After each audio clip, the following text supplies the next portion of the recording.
Selamünaleyküm Formen Motors'un kıymetli değerli aboneleri. Yeni bir bilgilendirme videosundan herkese merhabalar. 5-10 dakikalık bir video oluşturacağız. Bu araçta şöyle bir problem var. 1000 kilometrede yarım litre motor yağı yakıyor aracımız. Müşterimiz bizlere Sakarya tarafından ulaşıyor. Çok sıkı takipçilerimizden. Kilometresi neydi abicim? 188 binde. Ne zamandır sende bu araç? Bir senedir var. Bir yıldır kendisi kullanıyor. Videolarımızla ilgili bilgisi var ve takip ediyor. Bu arada araçta kırmızı antifriz var. Kırmızı antifriz bu araca uyumlu değil arkadaşlar. Bu antifriz konusunda hangisi elimizdeyse onu koyacağız, bir mantığı yok. Aracın bakımını gerçekleştirdik. Duman test cihazıyla herhangi bir yerinde yağ kaçağı vesaire var mı onları kontrol ettik. Fakat buradaki dış havalandırma borusu olmadığı için kaçağımızı net bir şekilde göremedik. Şimdi sizlere aracın motor içerisini paylaşacağız.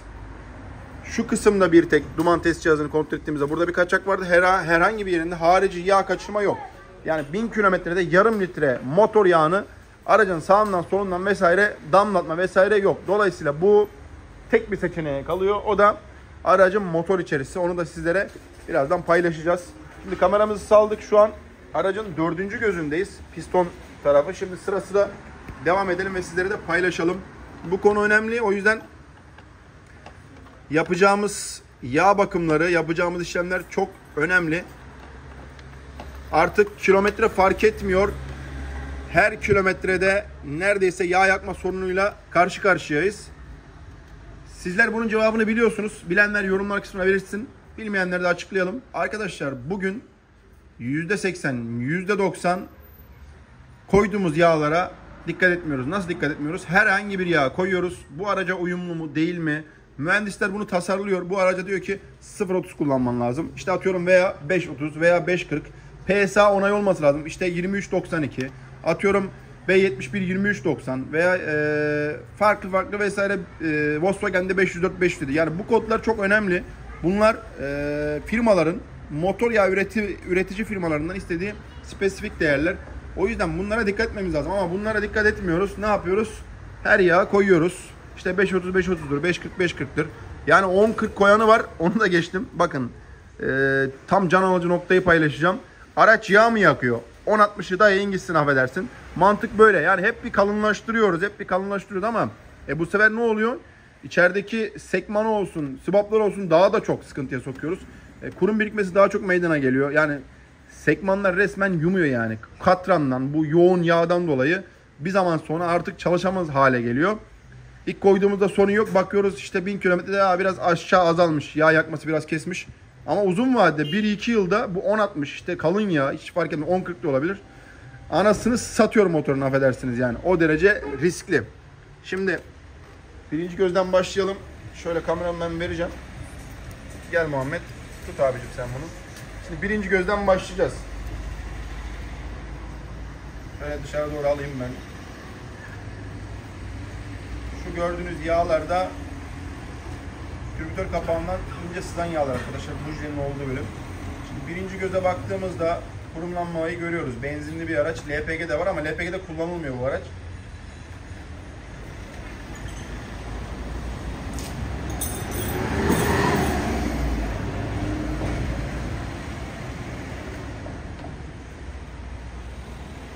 Gördüğünüz gibi piston kenarları vesaire. Biraz uzun video yapacağım çünkü bir tane daha kafa var, onu da takacağım. Tersini görebilirsek swapların olduğu yer, orayı da paylaşacağım. Bu aracın emme manifoldu sökülse swaplara bakılsa swapların üstü kurum dolmuştur. Bunlar yağ kurumlar arkadaşlar. Yakıt kurumu değil, bunlar yağ kurumu. Bak ıslaklıklar zaten var. Bu birinci göz. Devam ediyoruz. Bu ikinci göz.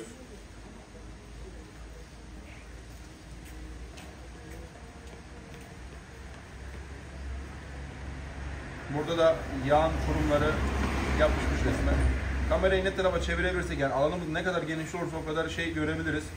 Ama zaten burası bize her şeyi gösteriyor. Ayrıyeten şurası üçüncü gözümüz.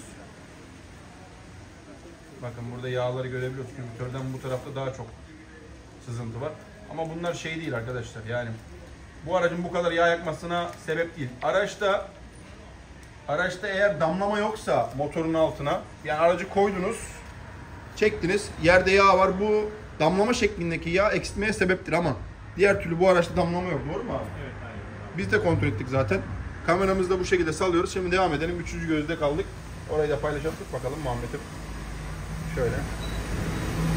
Bu da 3. göz. Yağ kurumları resmen yapışmış.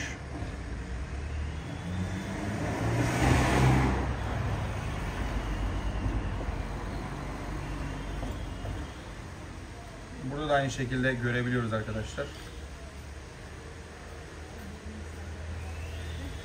Evet, müşterimiz bizi bekliyor. Bu aracı çıkartacağız. Diğer aracı bugün Sakarya, Düzce. Sakarya değil mi seninki de? Yok. Yok. Normalde sen geçen geldi Sakarya'dan gelmiştin, doğru mu? Ali Beyköy'de de var, Sakarya'da var. Ha, orayı karıştırdım, pardon. Bugün 3 Sakarya müşterimiz var arkadaşlar. Bakın burası 4. göz. Diğer gözleri paylaştık. Yani biz kendimiz farklı bir yer göstermiyoruz. Motorun içerisini gösteriyoruz. Boş yorumcular oluyor ya. Abi sen başka yere mi gösteriyorsun? Video mu ekledin diyenler olabilir. Burası 4. göz. Bakın. Burada yoğun bir şekilde resmen katran olmuş ıslaklığı da görüyoruz. Yani burada verimli bir çalışma meydana gelmiyor. Yani ya yağ fazla geliyor buraya ki zaten arabada yağ yakma sorunu var. Başka bir alternatif kalmıyor. Yani enjektör fazla püskürtüyor vesaire bir muhabbeti yok. Araçta resmen yağın yaktığını bu gözden net bir şekilde görebiliyoruz. Şimdi bir tane daha kafa var. Bu kafayı bir değiştiriyorum arkadaşlar. Onu da bir deneyeceğiz.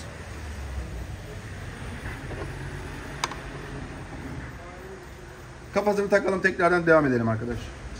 Diğer kamera başlığımızı taktık. Şimdi devam ediyoruz. Şu kısmı da paylaşalım sizlere. Kameramızı veriyoruz. Muhammed'im tut sen. Şimdi arkadaşlar ayna biraz hassas. Tozu aldığı zaman göstermiyor. O yüzden dikkatli bir şekilde salacağız yavaş yavaş. Video 5 dakika 10 dakika dedik ama uzayacak. Bakın şimdi şuradan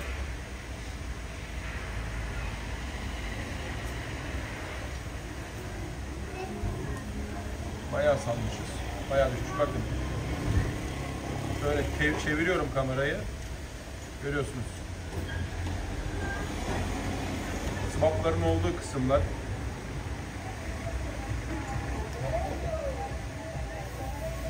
Zaten kenarlarına dikkat edin.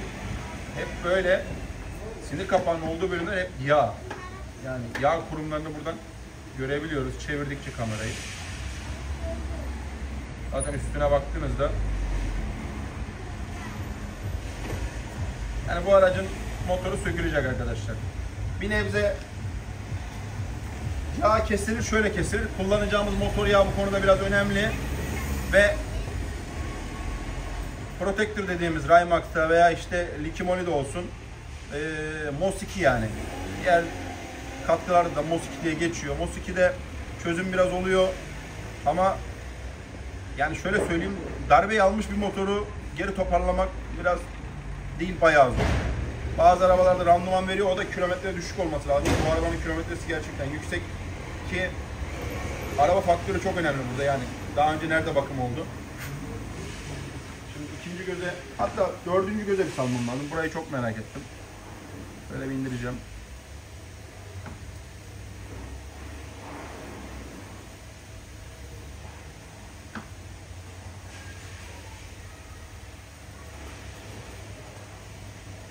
Tam ayarlayamadık.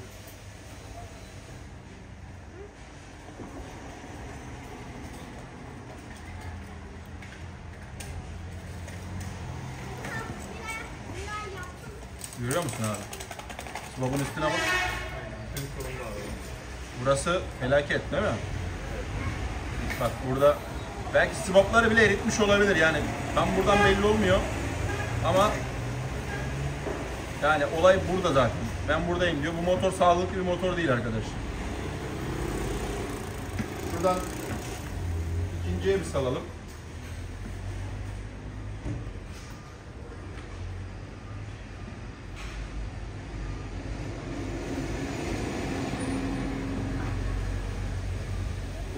İkinci göz, bak dikkat edersen swap'ın buradaki, müşterimiz de burada, sizlere de paylaşıyorum. Swap'ların üstüne bakalım. O kadar yoğun bir şekilde buralarda tortu birikmesi vesaire yok, görüyor musun? Evet. Bak bir kısımlarını paylaşıyorum. İşte kameraya toz geldikçe görüntü düşüyor arkadaşlar. Ama net bir şekilde paylaşabiliyorum. Bir saniye bir hava tutacağım. Barış, hava fısfısı altta mısın? Sen hava fısfısını ver bana Muhammed. Şu kameraya bir hava fısfısı yapalım arkadaşlar. Şimdi 3. gözü de paylaşacağım.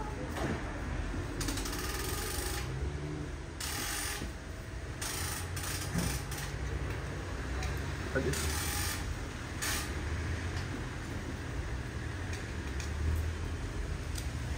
Al kamerayı. Evet, buradan biz bile gözüküyoruz. Ver bana havayı sen.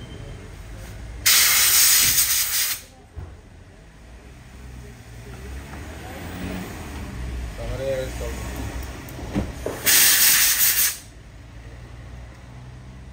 Böyle dursun abi. Üçüncüdeydi değil mi? 3. göze mi salacağız? Evet.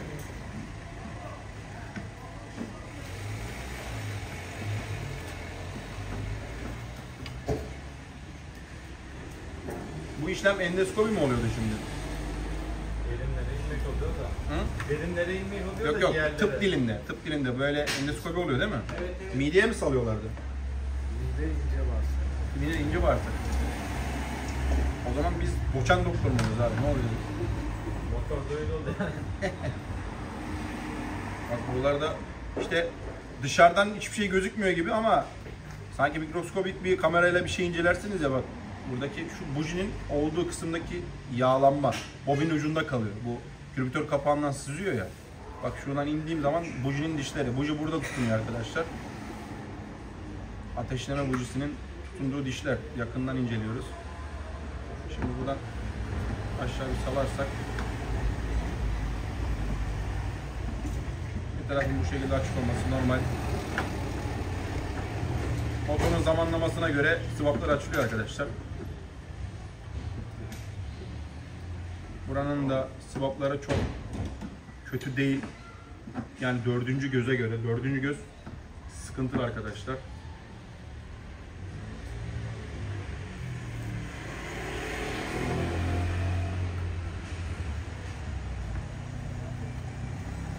Böyle bir çevirelim bakalım.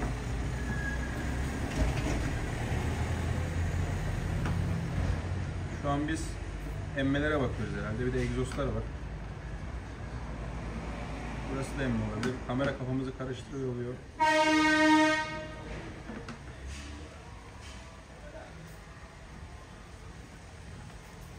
Benim bile gözüm şu an görmüyor.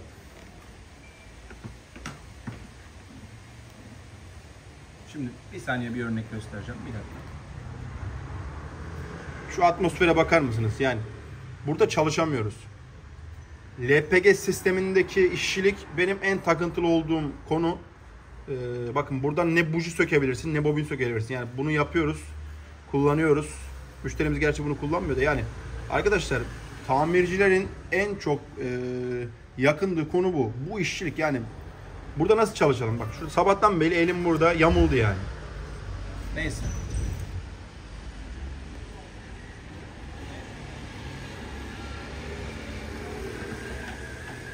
...360 derece çevirdim şu an.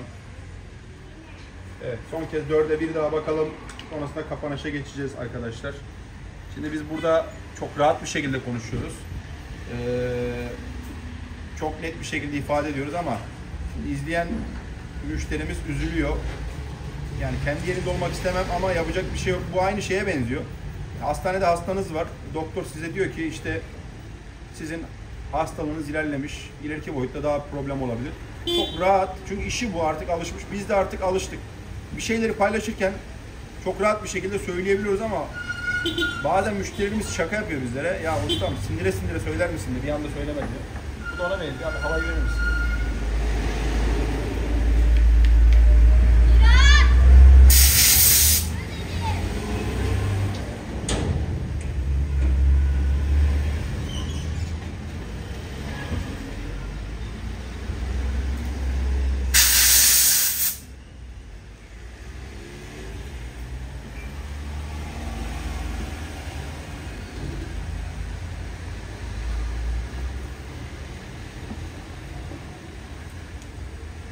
Bakın 4. göze iniyoruz. Buradaki Swab'ın üstünü görüyor musun?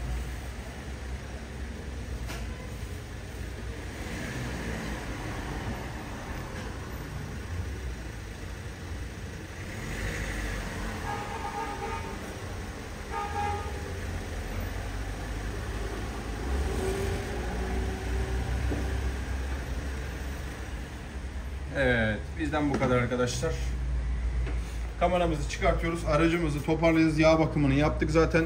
Hem de bir kontrol etmiş olduk. Durumu da sizlere paylaştık. Umarım faydalı bir içerik olmuştur. Sizler de yorumlarınızı bekliyoruz. Yorumlar kısmında belirtin.